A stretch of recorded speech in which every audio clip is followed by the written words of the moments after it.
Hello my lovely viewers, Assalamu alaikum. Welcome back to my channel. This is Shamima Akhtar. Shamima's cookbook থেকে সবাইকে আরও একবার শুভেচ্ছা জানিয়ে শুরু করছি আমার আজকে নতুন রেসিপি।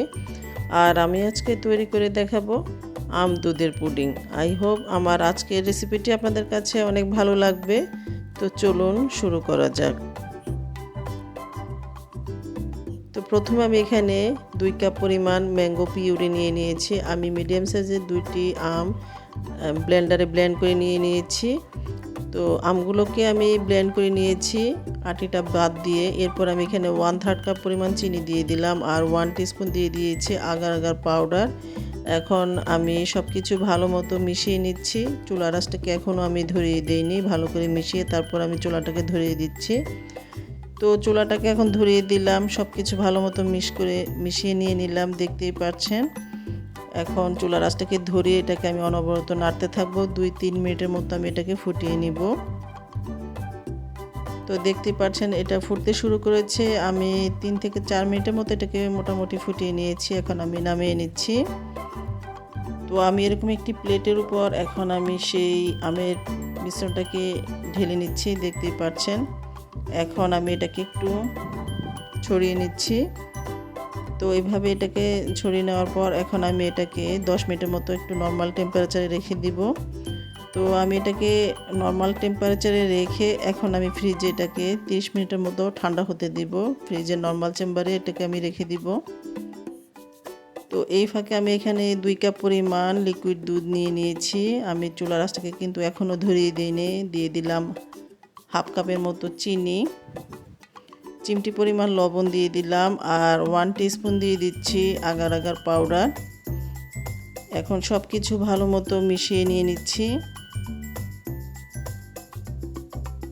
তো সব কিছু ভালো মতো মিশিয়ে নিয়ে এখন আমি চুলার আঁচটাকে ধরিয়ে দিলাম। এখন এটাকে আমি অনবরত নাড়তে থাকবো, দেখতেই পাচ্ছেন।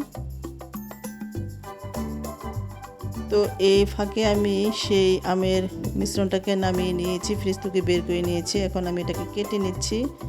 এর মধ্যে এটা আমার পুরোপুরি সেট হয়ে গিয়েছে। তো এখন আমি এটাকে টুকরো টুকরো করে কেটে নিয়ে নিচ্ছি, দেখতেই পাচ্ছেন। তো আমার আগার আগার পাউডারটা একটু কম হয়ে গিয়েছিল, এখানে আমি 1.5 চা চামচের মতো দিলেই ভালো হতো। তো এখন আমার সেই দুধের মিশ্রণটা দেখতে পাচ্ছেন অনেকটা ঘন হয়ে গিয়েছে।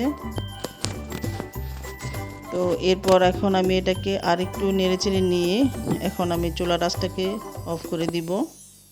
একটু নেড়েচেড়ে নিয়ে তারপর আমি এটাকে ঢেলে নিব। তো আমি এরকম একটি কেকের মোল্ড নিয়ে নিয়েছি, আপনারা যে কোনো ধরনের মোল্ড নিয়ে নিতে পারেন। এখন সেই আমের মিশ্রণটাকে আমি যে কেটে নিয়েছিলাম সেগুলো এইভাবে বিছিয়ে দিচ্ছি। তো আমি এখানে 1 চা চামচের মতো আগার আগার পাউডার দিয়েছি, আপনারা 1.5 চা চামচের মতো দিলে আরও সুন্দর করে এটা পুরোপুরি জমে যাবে। তো দেখতেই পাচ্ছেন এইভাবে আমি এটাকে বিছিয়ে দিয়েছি। এখন আমি সেই দুধের মিশ্রণটাকে এখানে ঢেলে দিব। একটু আমি 1 থেকে 2 মিনিটের মতো সেই দুধের মিশ্রণটাকে নেড়েচেড়ে নিয়েছি, একটু ঠান্ডার মতো করে নিয়েছি। তবে পুরোপুরি ঠান্ডা করতে যাবে না, এতে করে কিন্তু পুরো দুধের মিশ্রণটা জমে যাবে। তো আমি এখন সেই দুধের মিশ্রণটাকে সেটার আমের উপরে ঢেলে দিলাম আর একটু এভাবে ট্যাপ করে নিচ্ছি। তো দেখতেই পাচ্ছেন এটাকে আমি 10 মিনিটের মতো রুম টেম্পারেচারে রেখে ফ্রিজে 2 ঘন্টার মতো রেখে দিব। তো আমি 2 ঘন্টার মতো এটাকে ফ্রিজের নর্মাল চেম্বারে রেখে দিয়েছিলাম। এখন আমি এটাকে বের করে নিয়েছি। এখন চারপাশ থেকে একটি নাইফের সাহায্যে এভাবে ছাড়িয়ে নিচ্ছি।